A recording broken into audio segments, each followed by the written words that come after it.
A warm There we go, it started. So a warm welcome to our panelists and to everyone who has joined us for today's sessions, where we will be discussing the role of the private sector in national trade facilitation committees and how public-private partnerships accelerate trade reform. My name is Valerie Picard. I am a Deputy Director of the Global Alliance for Trade Facilitation. Before turning to our speakers, I would like to thank UNCTAD for inviting the Global Alliance for Trade Facilitation to host this session. We're delighted to be here today. At the Global Alliance, we support governments in implementing trade facilitation reforms. So we're bringing technical solutions, but we also bring a methodology, which is public-private partnership. So we're delighted, and it's my pleasure to be moderating today's discussion. We're joined by 6 panelists today who will be sharing their experience from both public and private sector perspective. And again, thank you to each of you for being here and agreeing to shed light on your NTFC's experience. And as we set out to share best practices and lessons learned, and including the private sector into NTFCs, and of course, reflecting on how NTFCs can further expand the role of the private sector and strengthen public-private partnerships. For everyone's information, the interventions will last 1 hour with 10 minutes allocated to each speaker. And then this will be followed by a 20-minute Q&A. Please do direct all questions to the Q&A section on the platform, and we'll try to answer as many questions as possible during those 20 minutes. Please do feel free to specify if your question is directed to a particular person. So without further ado, we will get started, and I'll have the pleasure of introducing our first panelist, Mr. Robin Garder-Rees, who is an advisor at Norwegian Customs. Robin, the floor is yours. Thank you, Valerie. Good morning, everyone from sitting here in Oslo. Let me just share my screen. So my name is Robin Garder-Rees. I work at the Norwegian Customs with free trade agreements, rules of origin, and trade facilitation.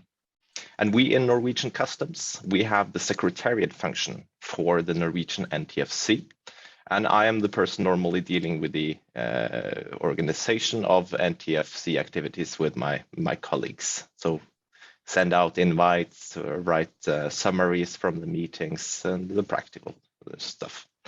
I've also participated in the research project led by the UNEC on the involvement of a private sector in NTFCs.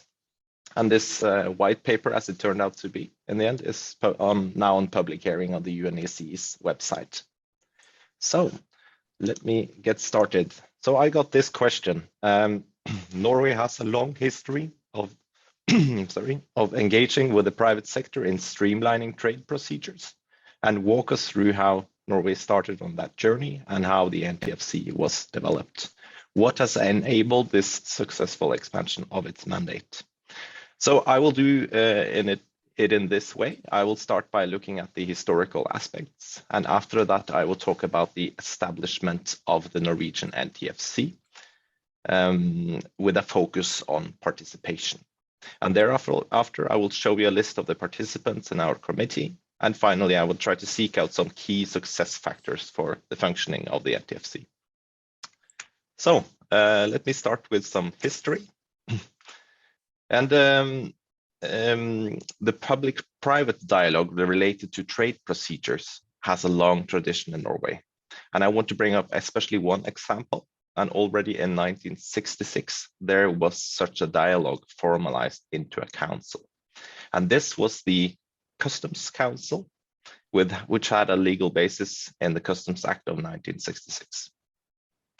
And when it comes to inclusiveness, already back then, there was an element of inclusion of the private sector, and it was specifically mentioned that persons with the insight in the problems of the businesses and transporters, they should be included in the council. And the purpose was to have a decision authority, but the work of the council was handled in other fora. The time showed that, which then replaced the work of the council. And due to this, the council was formally dissolved with newer legislation. But then after a while, with matters being dealt with in other informal fora, the ratification of the TFA brought us then back to a situation with designated committee for trade facilitation. And the TFA was ratified in Norway in 2015. And in the parliamentary decision about the ratification of the TFA, the following was stated. Even though it does not say in the article in the TFA, it is implied that the private sector is represented. This is on page 23. And our NTFC was established in 2018. And since then, we have had between 1 and 2 meetings per year. When it comes to the legal basis, we have our Customs Act and our customs regulations. So it is specifically mentioned this dialogue between the public and private there. And when it comes to the how the NTFC works and is set up, this started with a letter from the Ministry of Foreign Affairs to the Ministry of Finance.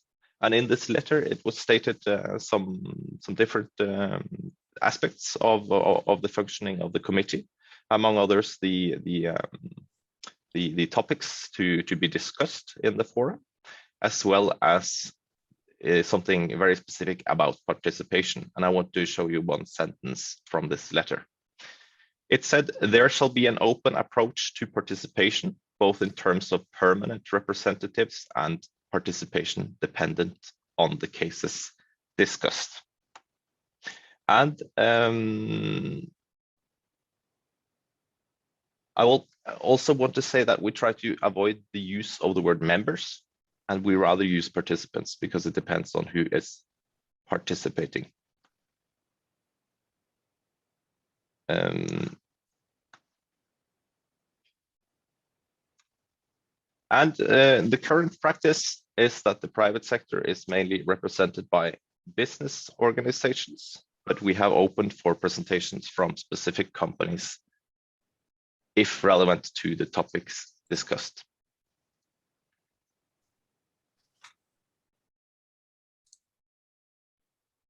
Sorry, I'm just back here. Seems it's a bit of a lag here, but yes, now we see the same picture. So on the right side here, you see a picture from our meeting. This was actually our first meeting in 2020, where first meeting in 2020 after the pandemic. So we actually had a physical meeting. It opened for that with the COVID restrictions. And when it comes to the governmental participants, we have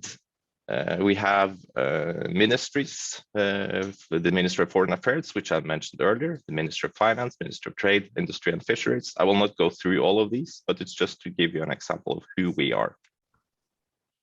We also have the agencies. An example is Statistics Norway. We have different, for example, the Agriculture Agency, Food Safety Authority. So it's a quite broad spectrum of who we have involved here. So let's go to the business side. This is also a picture from the same meeting. It's just on the from another angle. And when it comes to the business side, we have quite a lot of organizations representing the private sector with different, in different fields, depending on what they're working on. Norwegian Industry Association, the Seafood Federation, Truck Owners Association, Ship Owners Association, so quite a broad spectrum. And in addition to that, we also have companies with special challenges. So we have the Norwegian Postal Service and the large exporters and importers with their own customs department, if, as I said earlier, if it's relevant for what is being discussed. So let me come to some key success factors. We have seen that a clear success factor is to have a clear commitment from Parliament and from governmental authorities and head level of business organizations, with then a formal adoption. It is also crucial to have a delegated, to delegate the responsibility to the practitioners, to the ones who are actually working here. And this is an example here is that the Norwegian Custom, we are the secretariat for the NTFC, and we work quite hands-on with these different matters. So it's also natural that that we are the secretariat function and the leader of the committee. It is important to balance what is being discussed, strategic issues and specific issues, in order to maintain the broad relevance. It is also a factor that the forum is actually a meeting point of representatives with common interest. It's a place where they can meet like-minded people and discuss trade facilitation and other related topics, and to have the possibility of an exchange, also an informal exchange in the breaks. And also a flexibility for participation, that we have no personally selected members of the committee, but it's dependent on what is being discussed and who the different organizations want to send at the meetings. But of course, all countries are different. No size fits all. So it's a bit dependent on the culture in the different countries. So what is working in Norway? I can say that we have I would say a pretty informal culture. So we do not like the biggest type of formalities. So we can talk to each other on a level of the practitioners without things being very frightening. So that's what I enjoy, and we try to implement this type of informal exchange also in our NTFC. So I don't have any more than that. So please, if you have any I don't know, questions will maybe be dealt with later, but I will hand the floor back to you, Valerie. Thank you. Thank you so much, Robin, for those remarks in that presentation. So we will now turn to Mr.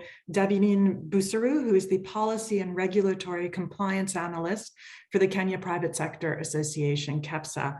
Mr. Busaru, I know that Kenya has made great strides in enabling the private sector to play an active role in the NTFC in the last couple of years. Could you please share with us KEPSA's experience, what it's been, and what's contributed to this success? And also, I know that the working groups, there are technical working groups that play an important role, and love to hear a bit about those as well. The floor is yours. Thank you, Mr. Busaru. Thank you, Valerie. Hi, everyone. Let me join hands to my predecessor, Robin, to thanking UNCTAD and the Global Alliance for Trade Facilitation for putting together this session, and most importantly for inviting us, the Kenya private sector, to put in a word or two in this session. Back to the question, I would like to start at the point that it's important to know that here in Kenya, the Kenya Private Sector Association Alliance, the KEPSA, the organization I represent, co-chairs the NTFC, and being the co-chairs and as an umbrella body and apex body for the private sector, bringing together different business members organizations, we have a very critical role, convening and sensitizing, capacity building the private sector to actively participate in the NTFC. And by actively participating, I mean having the right expertise or other expatriate to convene in the NTFC caucuses, and then consistency of the personnel coming on board.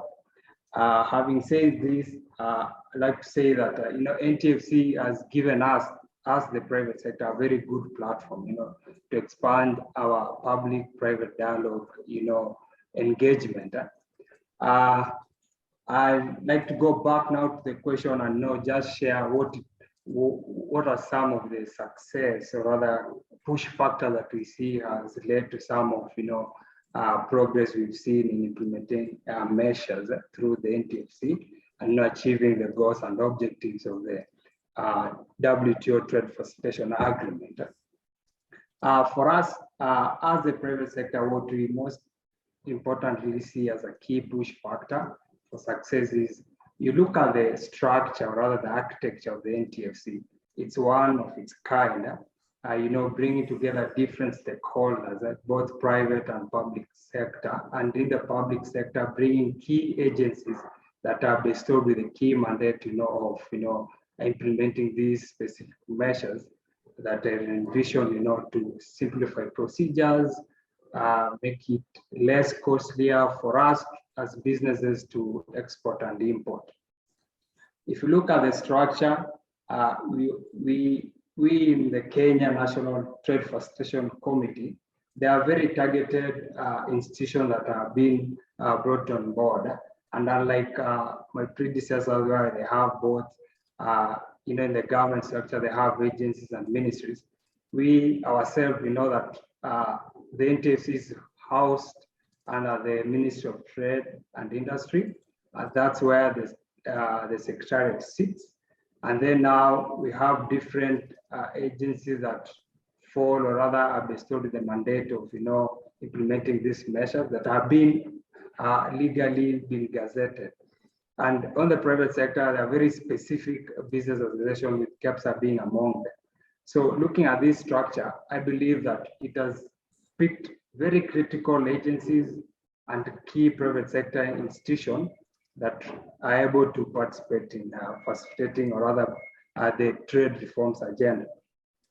Then having said that, one thing that we find that is unique in our case here is that we have a very strong goodwill and support from the government itself. It has dedicated key resources to ensure that some of these reforms are implemented at the right time and speed. We know that some we might not have achieved at the stated time or what we envision, but we see this goodwill as a very critical, even on dedicating resources. Then there is also a very good or rather strong commitment from key agencies, state agencies that are implementing some of these measures. And by commitment is that they have deployed key resources and expertise that are able to make decisions. Even when they come to the NTFC meetings, we know that us as the private sector, we have a comfort in that we know that you are meeting decision makers and they're able to run with the recommendations that we make.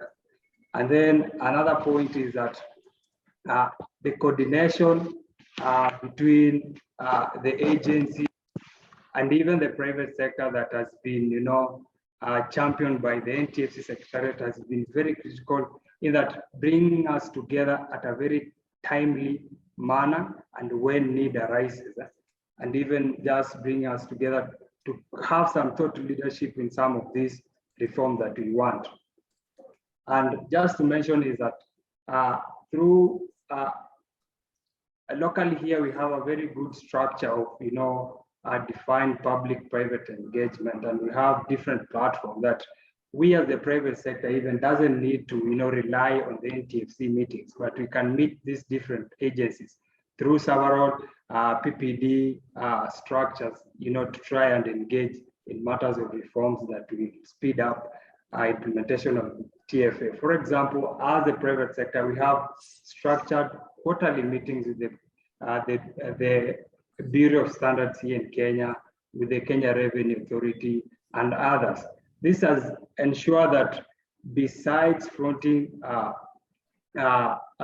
reforms that we want, it's even easy, to take stock of what is being done so that we don't lose track.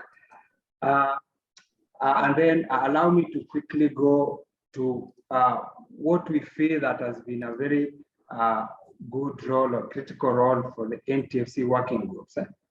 First, I want to mention is that the structure of the working groups has been very good in that they are very well structured in very key thematic areas. And recently here in Kenya, we've been able to reorient them so that we even give more roles to the private sector so that we don't just sit on the table as just information takers, but we also be able to champion some of the decisions. And by this, the working groups have been very key in terms of documenting reforms, coordinating us, members of the NTFC, and then reporting to stakeholders on what has been achieved and the progress. So for us, we believe that through these working groups, we've been able to achieve the sort of success we've seen as NTFC and as a country in terms of the WTO TFA implementation measures. And before I just take a pause, I just mentioned that yes, we know that we made some success, we made some good strides, but it's still a long journey. We still have a long way to go, and there's still other areas that we need to fasten so that maybe perhaps some of these reforms can be expedited. And one of it is that we feel, sitting in the NTFC as the private sector representative, is that we still need more resources in terms of sensitizing the business side of us, and the business side of us including or rather prioritizing the business members association. This is an easy way to get through to their members. Sensitization effort should be just figure through the information that is available, letting them know on what kind of reforms have been done and how they can take advantage. For example, for example, in Kenya, we have the single window system that is up and running. How do you capitalize on that? We have the Kenya Trade Portal that gives information and has simplified information on export and import. How do you take advantage and use this as a business, to promote your entity? Then another thing is on building the capacity of our associations. You look at the representatives that are coming through to participate in the NTFC, either on and off or regularly, should have the acumen, to push for reforms that they believe are very critical and will enhance the processes of the businesses. And this can also be replicated on the side of government. We know that we had some development partners who have come through or along supporting the private sector, but we believe that this needs to be done more. And as my colleague Robin said, the situation is different depending on the country. So for us, this is what we feel, and I'm happy to hear what are the other experiences from my counterparts. I'd like to pause at this point, unless there's a question, I'll be happy to answer. Thank you. Thank you so much for those remarks. After each presentation, I have to fight the urge to jump in and start discussing both you and Robin's. But I'll move right on to our next speaker, and I have pleased to introduce Mr. Chia Samnang, who is the Deputy Director of International Customs Cooperation in the department in Cambodia, and also a member of the of the NCTF Secretariat. Mr. Samnang, I see that the presentation has started. So question that we had is, while the NCTF in Cambodia is relatively new and focuses on donor coordination for trade reform, there's a long-standing mechanism in Cambodia to facilitate private sector input on trade policy. How is Cambodia ensuring that the private sector voice feeds into the trade reforms? The floor is yours, Mr. Samnang. Thank you, Valerie, for your questions. It's my honor and pleasure to speak on behalf of Cambodia and NCTF on the role of private sectors in trade facilitation reform in Cambodia. I would like to join other speakers to thank and congratulate Untitled and Global Alliance for organizing this global forums. As raised by Valerie, like many other countries, it has been long before the entry into force of TFA. Cambodia has viewed the private sectors as a main engine of economic growth. and start working with private sector as a partner in achieving country development policies. Cambodia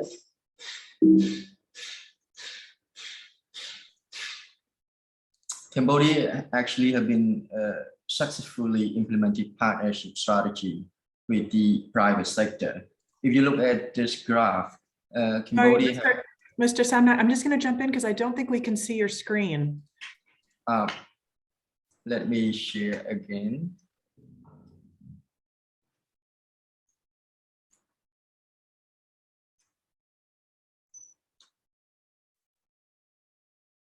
May I confirm that you can see my screen now? No, yes, now we can see it. Thank you. Thank you, Valerie. So if you look at the graph, Cambodia actually have been successful implementing the partnership program policy with the private sectors. Cambodia have enjoyed, economic growth more than 17% in average every year for the last 20 years.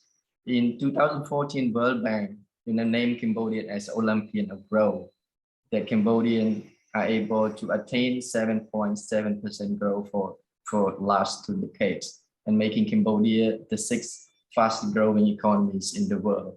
And look at the poverty have been reduced, half of population in 2007 now to less than 20% in 2021. And Cambodia also have a vision to join the middle income country in 2030s and high income country in 2050s. And that will require a closer cooperation, deeper cooperation with private sectors in partnering with them to achieving the common goal. As we put in our rectangular strategy, which is the highest government strategy, and you can see that one of the core strategy was the development of private sectors. And how Cambodia work with private sector as a partner in achieving country development policies, especially in the trade facilitation reform. And this is how in 1999, long before the TFA came into force, the government private sector forum have been established. And this forum is chaired by Prime Minister. And every year, all private sector can bring all the concerned problem directly to the Prime Minister. And we have 8 working groups. One of the 8 working group is working group on export processing and trade facilitation, which give mandate to the whole government body, other government agency to work in partner with the private sectors. In 2004, after implementing this forum, we draft our rectangular strategy, which is government strategy, which is still implemented until now. It's the version 4 of the rectangular strategy. 2016 government policy paper on public-private partnership was adopted. And last year, 2021, the PPP have been accepted as a law in Cambodia to work with private sector, allow private sector to participate in a public investment to develop the country development policies. And how private sector actually participate in trade facilitation reform in Cambodia in particular, with the mandates that I mentioned earlier from the government private sector forum, with the mandate from government partnership strategy, and recently we have mandate from TFA, custom and other OGA, mainly custom among other OGA, took initiative to establish what we call CPPM, the Custom Private Partnership Mechanism, after 10 years of launching the government private sector forum. You might asking why, when we have government private sector forum already, is it necessary to have a custom private sector mechanism? I think this is the reason, because the purpose is CPPM is to accelerate a better cooperation and to ensure the efficiency of implementation of trade facilitation policy, which the theme are well in line with today's discussion, where a global alliance puts in this global forum. And we have concrete 3 objectives. First, to build trust and mutual understanding, a cooperation between custom and private sector. We tell you why a mutual understanding and trust important in partnership between custom and private sectors. Second, promote fiscal morality, trade facilitation, but also improve the overall compliance of business. Last but not least, ensure that all custom-related issues are solved at the custom forum rather than bring up to the Prime Minister forum. And we experienced 10 years after the government private sector forum, we experienced many years that, if not most, but many are custom-related issues that brought to the Prime Minister. And then we examined those problems, the requests from private sector. Many of them are the issue of misunderstanding on the law, regulation, procedure which already in place. They're showing lacking of communication between a business and custom. And this is why CCPM play a very important role, to have a better cooperation, to have a better communication with private sector so that they understand what already in place. And Cambodia have been implemented this mechanism successfully, for the last 10 years. We organize regularly the CPPM1 and CCPPM8. And surprisingly, among more than 150 issue problem requests from private sector, 90% are able to solve by custom. So only less than 10% that this is a forward to the private sector, public-private sector, government-private sector forum, which is chaired by Prime Minister. So this is allowed a lot of time for government-private sector to have time to deal with other issue, which is like a policy direction, which is more efficient. And this is example of how CPPM is organized in Cambodia. This is the last mechanism meeting organized in hybrids in November 21. The CPPM in Cambodia is co-chaired by business and custom.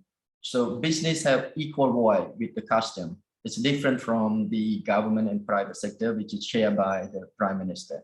But this, the President of Chamber of Commerce co-chair the mechanism. And then we have 3 working groups under this mechanism. We have working group on garment industry, non-garment industry, and domestic oriented business, which each of these working groups are co-chaired by a representative of private sectors. And this mechanism requires registration to be a member of CPPM. But in addition to that, we have a custom also have a regular meeting with the business association, as many as requests from private sector. So we have regular meeting with the chambers of commerce, of course, with the association, right, petroleum, car, fish farm, etc. And then we also have a meeting regularly with the foreign entity who operate in Cambodia, for example, Japan, Korea, Eurochan, and US, EU ABC, and US ABC, etc. How about the role of private sector in a relatively young NCTF in Cambodia? Actually, we have a committee, existing committee, who taking care of the coordination and implementation of TFA after entering into force of TFA. But then the Ministry of Commerce hand over this to Ministry of Finance. So currently the NCTF in Cambodia is chaired by His Excellency Chu Vichet, the chairman, which is the Secretary of State under Ministry of Finance, and Customs serve as Secretariat of the committee. So during the negotiation of TFA, I think Ministry of Commerce have a regular consultation with private sector to form a position of Cambodia. And then in this meeting of NTSC of Cambodia to launch the roadmaps and action plan. And how the roadmap and action plan are being drafted is based on the input we circulate to private sector and to other stakeholders as well, which form the basis that we draft the roadmap. And private sectors and OGA are invited to be part of technical working group that we are going to establish to run the NCTF. And that we allow the private sector to, involve directly with the implementation of the provision of TFA. And more importantly, our roadmap, we have 4 strategies. And strategy 3, which is dedicated solely on the collaboration with private sectors, among other agencies. And with this slide, allow me to end my presentation with some observations and way forwards, how we're doing in Cambodia. So one of my first observation is that cooperation with business benefit not only for trade communities in terms of reducing costs and time for private sector, but for government, for custom. Cambodia experienced that we collect more revenue when we start, implemented deeply reform in trade facilitation over year, but also we see the overall improvement of compliance as well. My second observation is we feel that more capacity building are needed for private sectors in trade facilitation reform. Why? Because of the text TFA, the text of other international agreement and convention are negotiated by government officers. And that's made the private sector lag behind. So I think private sector need more capacity building so that the agenda of reform will be checks and balance. Another observation, even in Cambodia, we have a government private sector forum. It's a whole government approach to partner with private sector. But we observe that a few OGA are more active than other in engaging in with private sector. So I think we can improve this by implementing our roadmap in Cambodia on the strategy 3 to make sure that other OGA will be more active in engaging, especially the one who involved with the international trade, import and export. Last but not least, during pandemics and post-pandemics, I think a closer cooperation, a deeper cooperation, a serious engagement with private sectors are needed, especially in the context of Cambodia that we want to realize our vision, to become a high-income country in the 2050s. So with that, I end my presentation. I thank you very much for your attention. Thank you. Thank you so much, Mr. Samnang, for that presentation and those key insights. Very interesting. And just, I think there was some questions in the chat about translation. Unfortunately, I think it was answered, but there is no translation for this session. So just to quickly say, apparemment, il n'y a pas de traduction pour cette session, donc nous sommes désolés. So it will be in English only. We are now moving to our next speaker. So I'm going to very pleased to introduce Mr. Andrew Hudson, who is chair of the Australian Private Sector Group at the NCTF in Australia and partner at Rigby Cook Lawyers. So the question that we have today is, since its establishment in 2015, the Australian National Committee on Trade Facilitation has provided a voice for industry stakeholders in the international trade environment. As chair of the private sector group of the NCTF, how have public-private partnerships contributed to trade facilitation reform, and what is the next frontier? Big question. Thank you, Valerie, and thank you to everybody who's been involved in arranging for us to present this evening. It's this evening in Melbourne, which explains why I've removed my tie, and I am in fact working from home. So that's why you see me in some very unofficial background. So it's a really good question. The NCTF started with us very early on. Australia was a very early adopter of the Trade Facilitation Agreement, and when our NCTF, as opposed to the NTCF, but the NCTF was established fairly early on. And it is not the only engagement piece we have with government. For many years, the Australian government ran a Customs National Consultative Committee, which then changed names as Customs changed names. It's now gone into the NCTF, but there are other organisations, and I'll take you through them. So I'm going to, hopefully, and this engagement piece with the private sector isn't static by any means. it changes and evolves many times. And in fact, at the beginning of my engagement, I was actually, I still had brown hair as opposed to silver. So that explains how long it's been. And I don't think I'll be here for the end of it. So I'm going to thank my other speakers as well. And as Robin pointed out, as with other jurisdictions, it's currently run by the Australian Border Force, which is Australia's Customs Service, which is part of the Department of Home Affairs.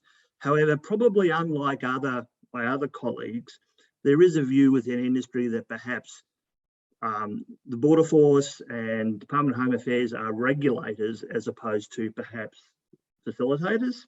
And there are certainly some thoughts out there in industry that perhaps the running of the NCTF may fall within other departments, perhaps Foreign Affairs and Trade, or even within Prime Minister and Cabinet, which has a view over all of government as well. So hopefully I'll share the screen properly. So just bear with me just a moment. I'm not very good at all this sort of stuff. Let's see, do we have the, have a look. Do we have the slides I sent through to you, Candice, perhaps? If you could share those. Yes, one moment. Thank you. Thank you. Candice, who's okay, terrific. Okay, and I can drive it from here, can I? No, I will click through, so just guide me. Okay, terrific. Thanks. Okay, so if we could move forward, please. Unfortunately, our marketing department makes you put a lot of stuff about me in there, which is purely inconsequential. But if we just move on to, as you can see, I'm a lawyer. Please don't hold it against me. I have been a member of, I'm a member of also the board of the Export Council of Australia and of the Food and Beverage Importers Association of Australia. So I cover both exporters and importers. I also work closely with licensed customs brokers and freight forwarders, all of whom are represented at NCTF. And I also do work quite closely with my colleagues in America through the American Bar Association and through the EU and elsewhere throughout the region. So perhaps, Candice, if you could just roll forward, thankfully avoiding photos of me, thank you. Yeah. Now this is a slide that gives you some, if you just go back a slide, perhaps. This will give you some idea of the engage, sort of backwards. There we are. Now there we have an idea of, forward one more, there we are, excellent, thank you. That gives you some idea of the engagement we have between the private sector and the public sector. So you have in the middle there NCTF. NCTF on the government side, it's basically run, or the secretariat is through the Australian Border Force.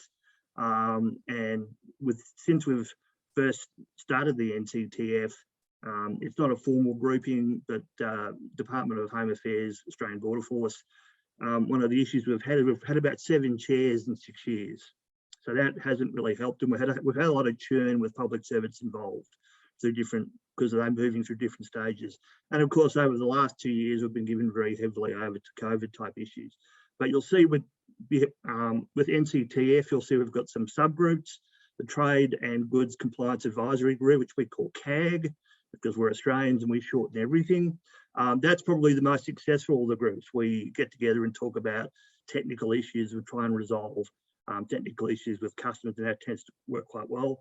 We have the Trade Facilitation Initiatives Working Group, which includes a Single Window and Trusted Trader Group. That's called, we call it TIFFY because it sounds exciting and it is actually where a lot of the technical stuff happens. We have the Trade and Legislation Regulatory Working Group, which unfortunately has met once in 6 years, and I'm not necessarily thrilled with that, but we'll work on that. We also have other industry groups there as well. You'll see we have engagement with DFAT, Department of Foreign Affairs and Trade.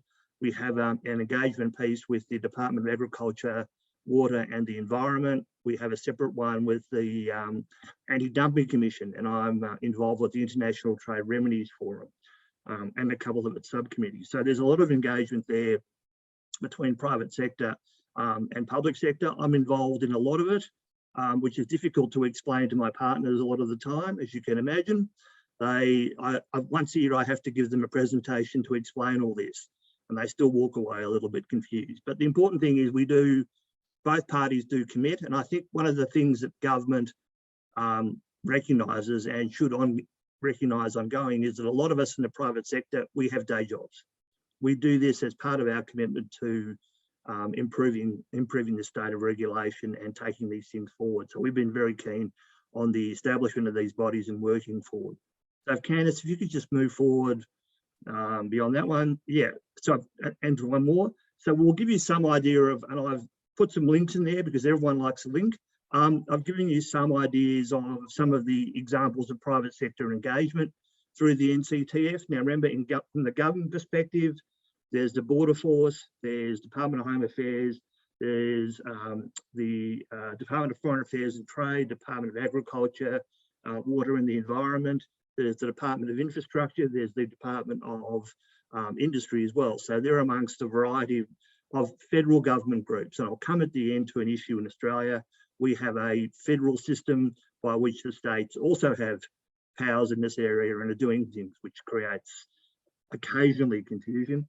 From a private sector perspective, we have representatives of exporters through the Export Council, importers through the Food and Beverage Importers Association, representatives of licensed customs brokers, and customs brokers in Australia are licensed, also freight forwarders, also of Shipping Australia, Ports Australia. We also have representation of the ICC through the Australian Chamber of Commerce and Industry and the Australian Industry Group, and a variety of other people who sort of come in and sit on these things as well. So there's quite a broad category, but we think it should be broader, and I'll come to that later.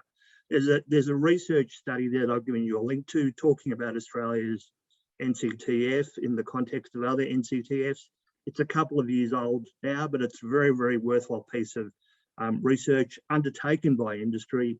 And the first recommendation of it was that the conduct of the NCTF should be handed over to someone other than another body, as opposed to perhaps the Border Force. And that recommendation didn't get very far, but it just demonstrated our view of the difference between regulators, which is what the Border Force are, compared to the facilitators who might be other government agencies.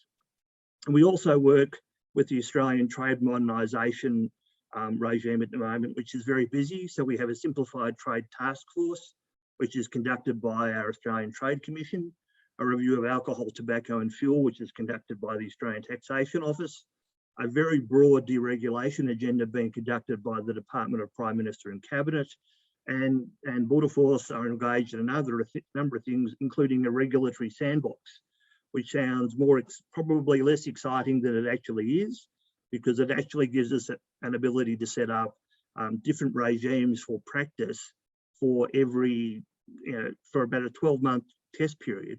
We can conduct regulatory activities outside of the Customs Act. So we can get away from the fact we've got a 1901 Customs Act, a very old Customs Act, which has been progressively changed over the years to the point of bursting in many respects. We're able to run things outside of that for a 12-month period to see if that regulation would work better than what is in the Act already. We also have a review of nuisance tariffs being undertaken by the Productivity Commission as well, which is another government-funded agency. So Candice, if you could take me to the next page, please. We also are having a review, as you would expect, into our maritime logistics service, industry at the moment. It's obviously been very difficult with COVID, but we've also got issues in Australia with shipping being available and then actually turning up. We've had issues with costs, with add-ons for a variety of charges, whether it be a Suez Canal charge, or whether it be a dehiring charge or an empty container park charge. We've conducted a lot of work through the Compliance Advisory Group to do with export and import reporting. We've managed to resolve a number of particular items, so that's been great. We've worked very hard through the International Trade Remedies Forum on anti-dumping legislative change, on anti-dumping and countervailing, which is a big issue in Australia. Australia is a very heavy user of that regime, and we're often subject to, if you like, adverse comment about it. But we've actually got some legislation. Hopefully we'll get into this Parliament before our election next year.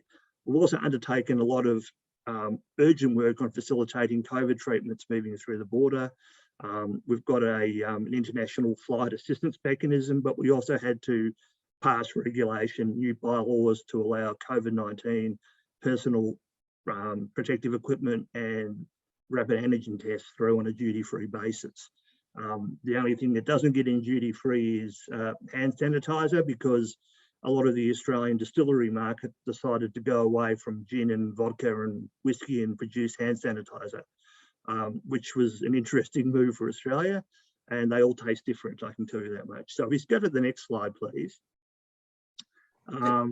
Thank you. So some thoughts on just on the operation of the Australian NCTF. Just one thing is just I have the unpleasant task of keeping an eye on the clock. So just no, this is the last one. This is the last one. Last one. I promised you, Valerie. You've been delightful and lovely to me so far. So thank you. Look, it's important. Government and private sector both realise it's important, and both are committing. It's a question of getting that coordinated. So we want political governments of any political persuasion to support its work. We have had issues with changes to the chair and the government officials involved, because each time somebody new comes in, the private sector group often are the ones educating the public sector on how it operates and what it's all about. So that can be difficult. Meetings can be not as regular as we like. We would also like to include representation from insurance and the finance industries, because in international trade, if they won't insure the trade or they won't finance the trade, there won't be any trade regardless of what we say. So it's important to get them involved.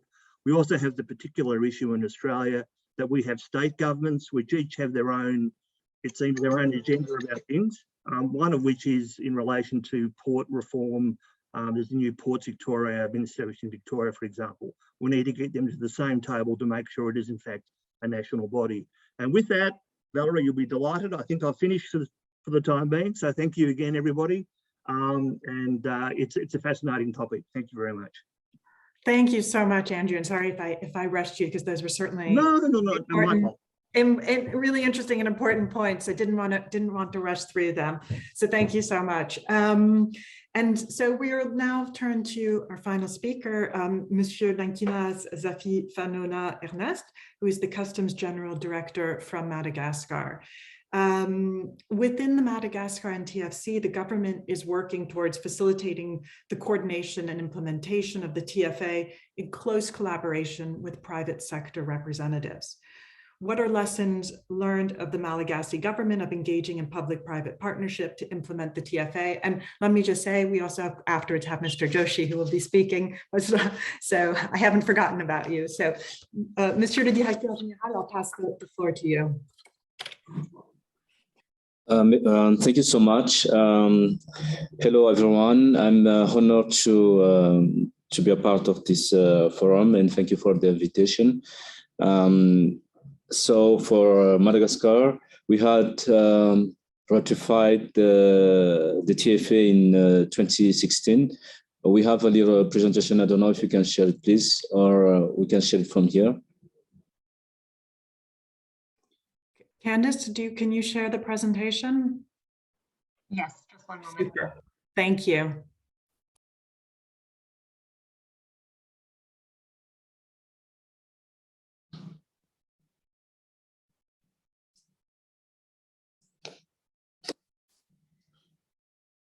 So, as I said, it's an honor to be a panelist of this forum and to share our little experiences, and also to take note and to learn from the others.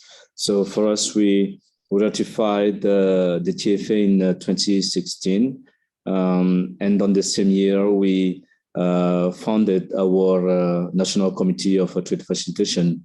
Of course, based on the international models, which is with the co-chairman, co-chaired by the ministry in charge of the trade and the customs. We integrate as well the private sectors and of course, and the other departments from the public sectors. On the configuration, we have 20% of the people coming from the public sectors, and 40% of the people from the private sectors. and we attend a meeting in the General Assembly or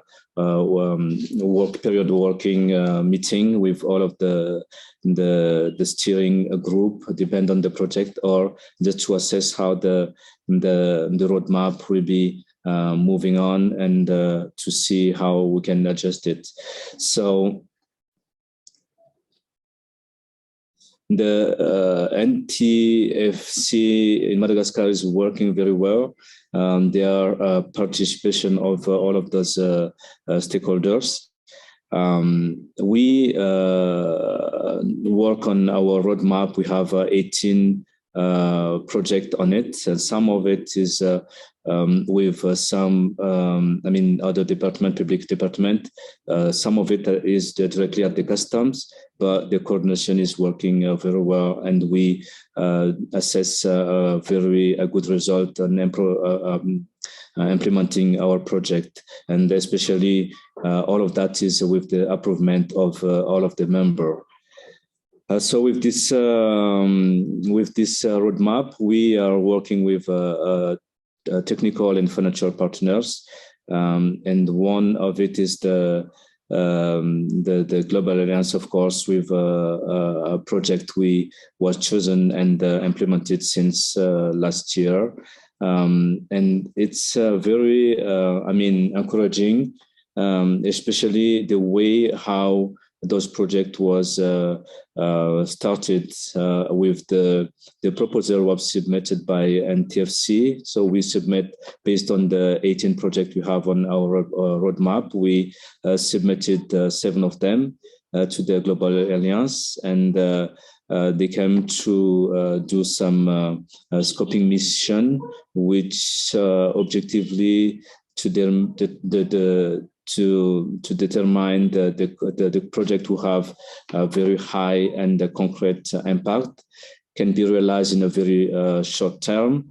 So during that mission, you can see the engagement of the public sector, but also the involvement of the private sector. So the goal is to see the capacity or the limit of the administration or the public sector to implement those projects, but especially the ability as well, or the motivation of the private sector to participate and to accept, to want to be on those projects. So at the end, the mission, the scoping mission, ended in 2020, and we shorted 3 projects with IFETO, and then the advanced rolling application, and the last one, the power fluidification. But with all of the assessment have to be done for the last project, can take more time. So the 2 project was chosen and start to be implemented with a dynamic rhythm, and we probably expect to finish to integrate those projects by the half of this year. And that's proof, obviously, the participation of the private sector, because when on the consultation, there are a very technical, argument from the public sector, but also the consultation on the side of the private sector took a place and a role very important on the implementation of those projects. For now, we still have 4 months going before those projects will be effective.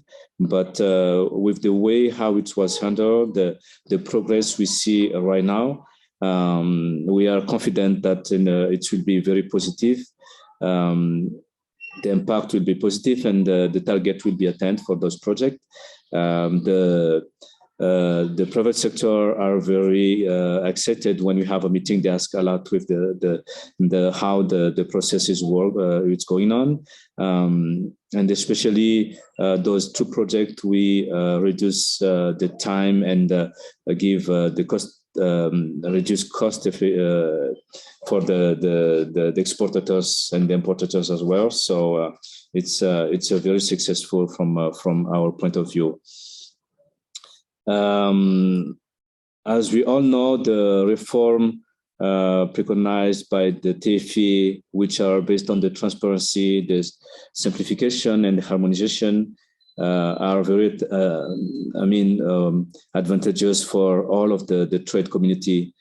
So we are including that, even the customs strategy modernization, or all of the project we implemented based on the control optimization, the facility, the procedures facilitation, so to reach the optimal point of on those main axes. So the private and the public sector have a common interest in implementing those reforms.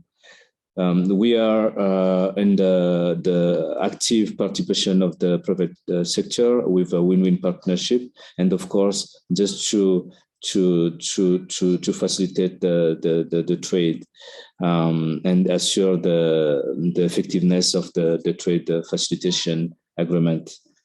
The role of the national committees of trade facilitation is not only to organize and to attend the forum, but also to extend to a co-working platform. And we look forward to bringing out much more positive results, and also just to reach the goals with the assessment we have periodically a year, but also in the next year, and with using the approach of a public and the private approach and partnership. So those are the few lessons we can share regarding our experiences from Madagascar, and always available for your question. Thank you so much.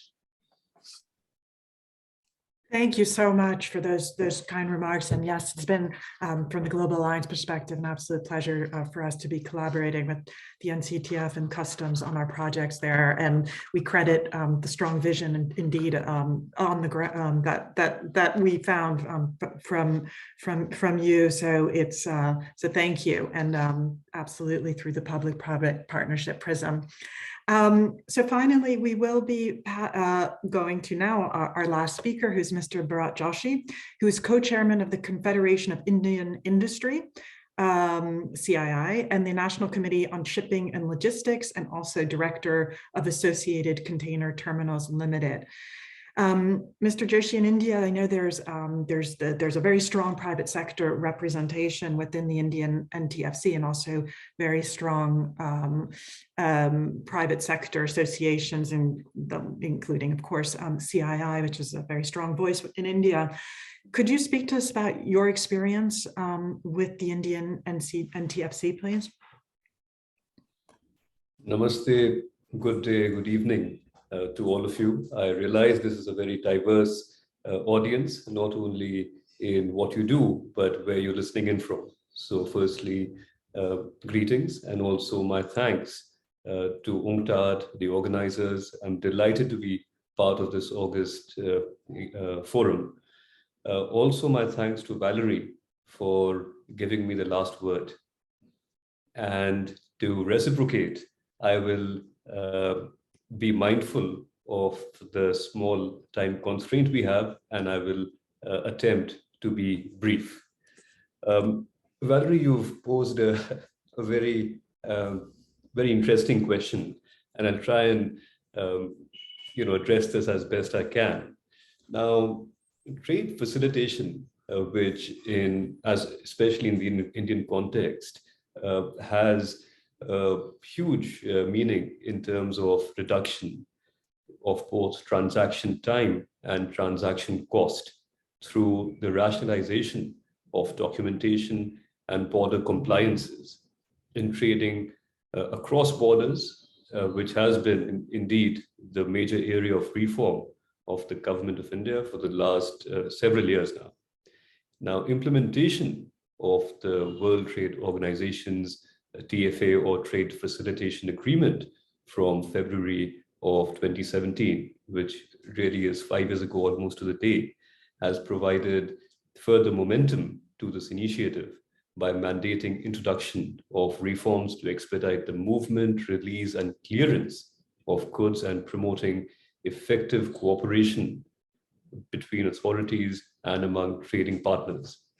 In a significant move to facilitate trade, promote domestic coordination, and implement agreement provisions, the government of India has also constituted, of course, this NTFC or National Trade Facilitation Committee, which significantly is chaired by the Cabinet Secretary to suggest the pan-India roadmap for trade facilitation.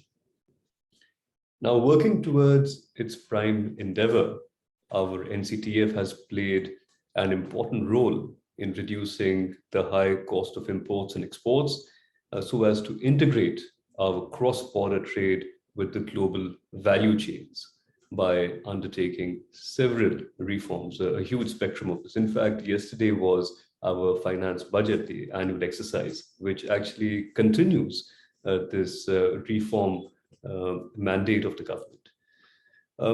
Since the formation of this committee, the CII, or Confederation of Indian Industry, has been an active participant at NCTF meetings and has been working assiduously on the agenda of trade facilitation. CII engages closely with the government on policy issues and interfaces with thought leaders to enhance efficiency, competitiveness, and business opportunities for industry through a wide portfolio of specialized services, strategic global linkages, and also provides a platform for consensus building and networking on key issues of industry and economy. CII works with key stakeholders in the trading ecosystem to generate this consensus, which I spoke about, and consults the entire spectrum of stakeholders, including exporters, importers, ports, shipping lines, ICDs or inland container depots, which is also what I do as my day job, CFSs or container freight stations, customs house agents or custom brokers, logistics service providers, and so on. And as an outcome, we formulate our suggestions to the government. And needless to say, many a times there are not differences, but divergent and very diverse opinions and interests among these many stakeholders which I have mentioned, and also some stakeholders which I have not mentioned. However, our commitment to stick to promoting the larger interest of overall business environment and national interest hardly ever poses the challenge in such a situation. Just to give you an example, you're aware that CFSs, or these container freight stations, and ICDs indeed, play an important role in the overall value chain and supply chains of trade facilitation in India, but of course regionally and globally as well. At the same time, the government encourages direct port delivery, or DPD, to importers to save cost and the transaction cost of doing business, really. So while encouraging DPD in such a situation, we also emphasize on the invaluable role of CFSs in the overall trading ecosystem through their value addition. Now, similarly, diverse views are generated from across these very many types of organizations, both private, public, joint sector, and so on, who have over 9,000 members, both private and public, including the small MSMEs. So in India, it's not just SME, but MSME. So the first M is micro, as well as transnational or MNCs. We also have an indirect membership of over 300,000 enterprises from 294 national and regional sectoral industry bodies. So CII aims to provide advocacy, convey industry concerns or suggestions, taking into account all of these diverse perspectives. There are ways in which we finalize our recommendations by taking into account these very diverse views. We conduct surveys, we do outreaches, and from time to time we try and build this consensus. We do these brainstorming sessions, meetings, conferences, and then we arrive at a coherent, hopefully an articulate recommendation to be made to the concerned authority. With that, I'll conclude now. Over to you, Valerie. Thank you. Thank you so much, Bharat, for those remarks, and to all of our panelists again for their presentations and remarks. So I think we'll turn now to the Q&A. I saw that the chat was very, very active throughout, and that some of the questions have already been answered. So and I think it would be very interesting. I think there were some, and I'll hope I'm getting to them, but one of the questions that came in, I think had to do with whether the private sector was actually contributing some money financially or in kind. And perhaps I could call on, Andrew's raising his hand. Look, just from our perspective, we've previously said that the private sector this is a government-led agenda. It's WTO compliance, it's the trade facilitation agreement. So the government provides secretarial type services, but in large part, private sector group pays for its own attendance. We, in the old days where we used to meet in person, we'd cover all that. We'd cover all our own accommodation, the value of our time. We did the job effectively on our spare time. So it wasn't actually anything for which we got paid. It was a job in addition to our ordinary day jobs. So I'm a lawyer. I'm involved with the Export Council and the food and beverage importers. I'm involved in a variety of other things as well. This was another job on top of that. And I think I ended up being the chair because no one else volunteered. But in the end, I was delighted to do so. But in our experience, the private sector group, it's more of an in-kind contribution because we see it as a government-led initiative, and we end up making a significant in-kind contribution in terms of accommodation, in terms of travel, in terms of research, in terms of contribution. That's the way that we run it. Thank you, Andrew, for those inputs. I don't know if anybody else has any thoughts on that before we turn to one of the other questions that we've received. Mr. Sammang.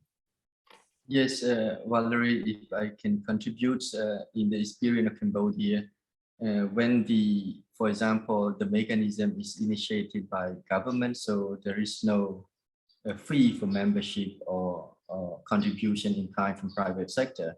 But we also experience some forum have been initiated by private sector chamber of commerce.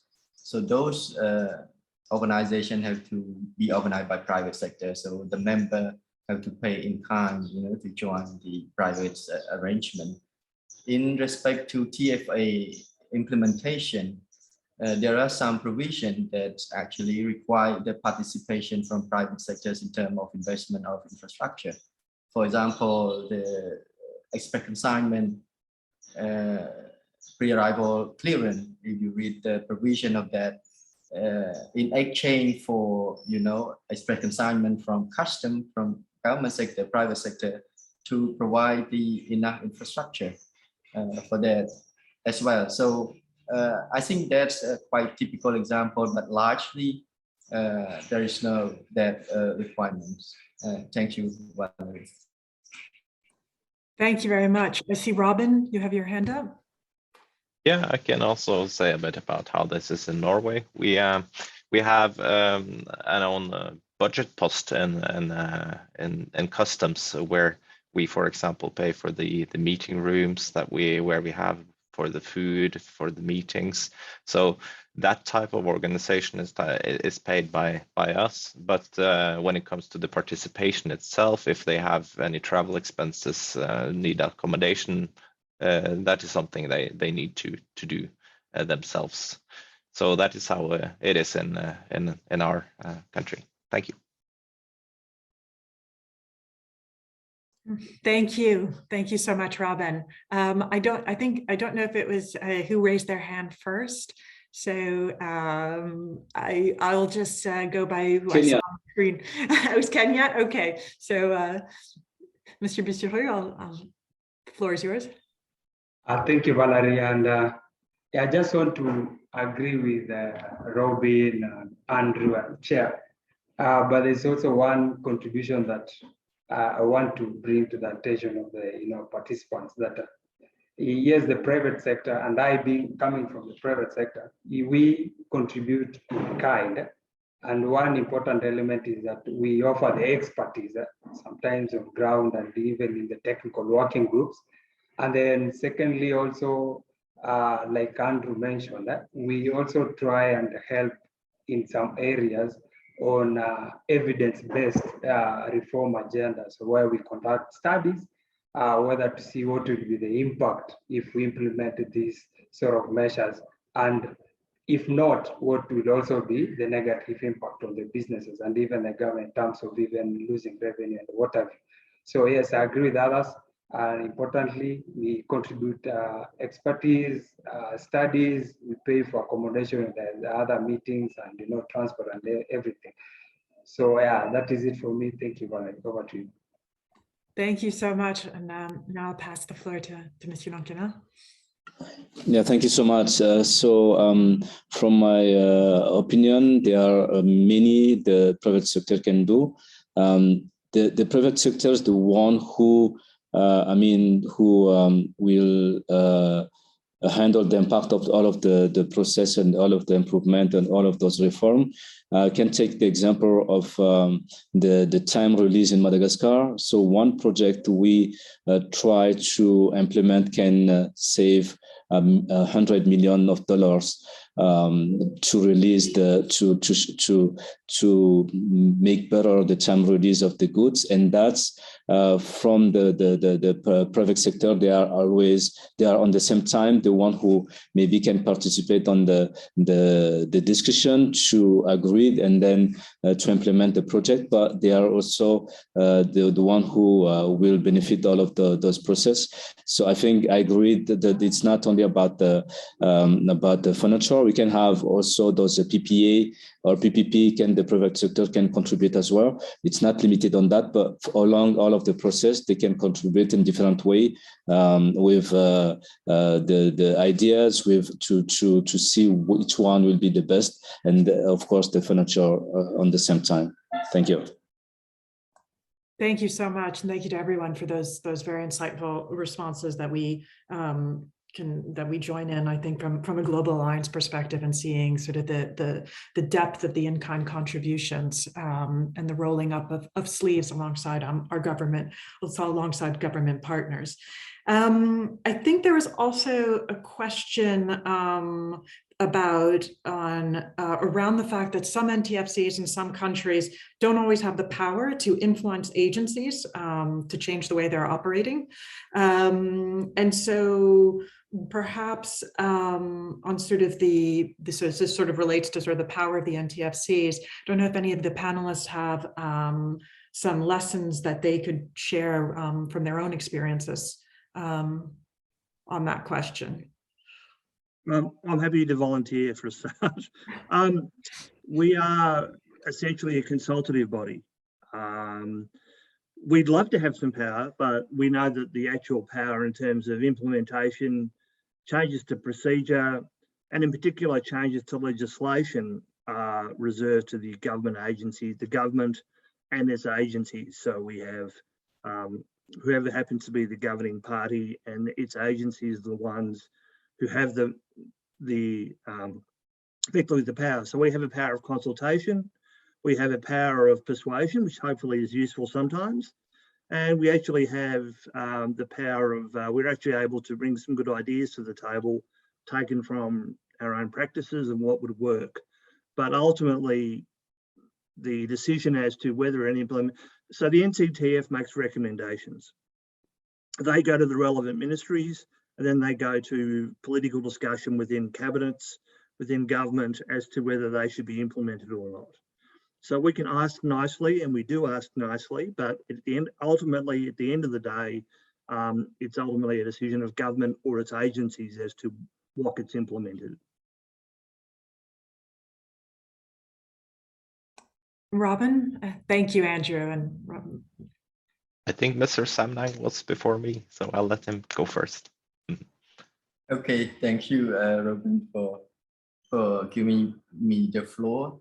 Yes, I think NCTF have some certain power within the frameworks of TFA provision. We have experience and difficulty in bringing everyone in implementing single window in particular, where other OTA, you know, they have their different stage of development and some willingness to join the single window. But within the NCTF, with the roadmap that we design, and with that roadmap, we design action plan, very concrete, who do what, when. This is how NCTF, you know, can involve other OTA within this power to implement the TFA. But outside the frame of TFA, of course, NCTF have no power. And then the NCTF report directly to the Deputy Prime Minister, where, you know, action or feedback can be drawn to a particular government agency which do not, you know, implement the action plan, the roadmap have been adopted already. Thank you. Thank you very much. So, Robin? Yes, thank you. Well, in our case, the committee does not itself have the authority to instruct, or does not all have a decision authority per se. But it's important to mention that we have participants from those deciding authorities who make the decisions, and they are involved in the process in the NTFC. And also, I think a common message from the NTFC would have a strong impact on the decision making if it was something which is really important and that the committee agrees upon, for example. Yeah, thank you. Thank you so much, Robin. Mr. Bisharu? Thank you, Valerie. I think also in our case, we are not different from the others. The fact is we play a persuasive role, and we'll all agree that all NTFCs have a convening powers, and we bring relevant agencies. And if you look at some of the success stories, the relevant agencies are represented with key decision makers in the NTFC. So they're part and parcel of the decision we make, and they're able to implement. However, as Andrew had mentioned, is that some of these measures require change of legislation, and this is why you find, you know, some slack on it. So, and I think one of the ideas I might be having to this webinar is that the NTFC is a multi-sectoral, you know, takes a multi-sectoral approach. You have the agencies, and then we have the private sector.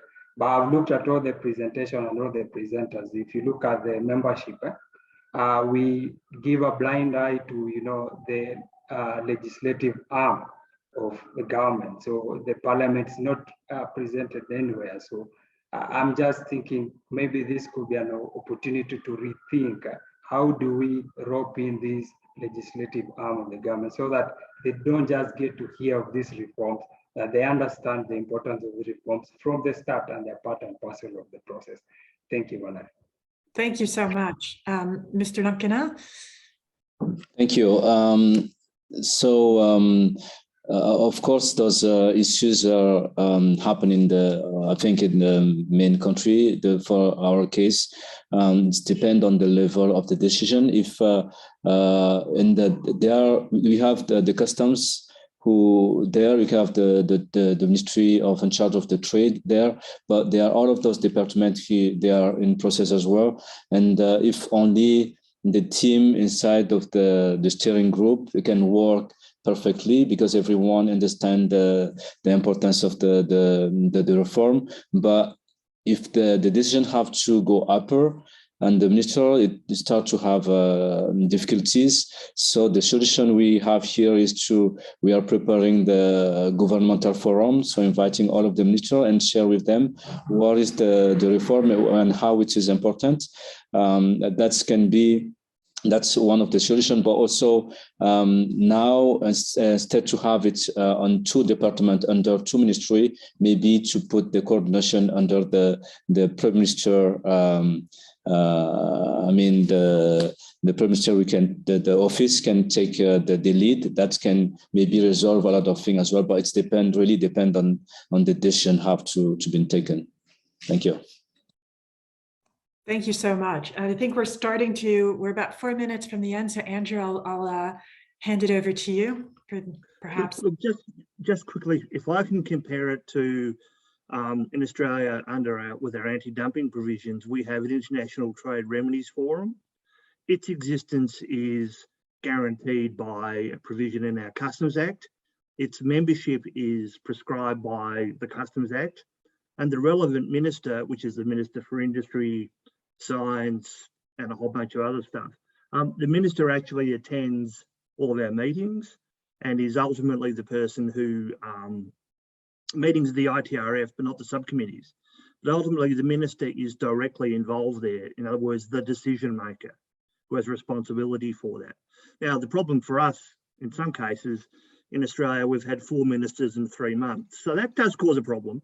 But in principle, we do have a political involvement, which we don't have through NCTF or other engagement pieces. And as much as that might be limited by a whole range of reasons, it does give us a sense that the minister does hear, and the minister does reappoint people to the committee. So it does give you a sense of where the politics does actually, where the political arm does and government does come back into it.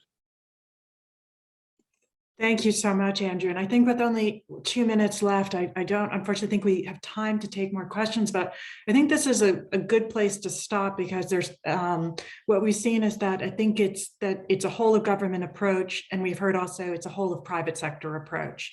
And and it really, that has come out, and also very much heard some words that sort of really struck me about the commitment and the fact that this is an ongoing dialogue, and that it's not just meeting to meeting, and that the work happens on several different levels. So I just would really like to thank all of our panelists for their dynamic input in today's discussion, and providing insights into how NTSCs can further work with the private sector in implementing the trade facilitation agreement. And of course, I'd like to thank UNCTAD again for inviting us and allowing us to have this session. And for everyone who participated, we don't see you, but we heard from you. So thank you very, very much. And have a great rest of the forum. And thanks again to everybody.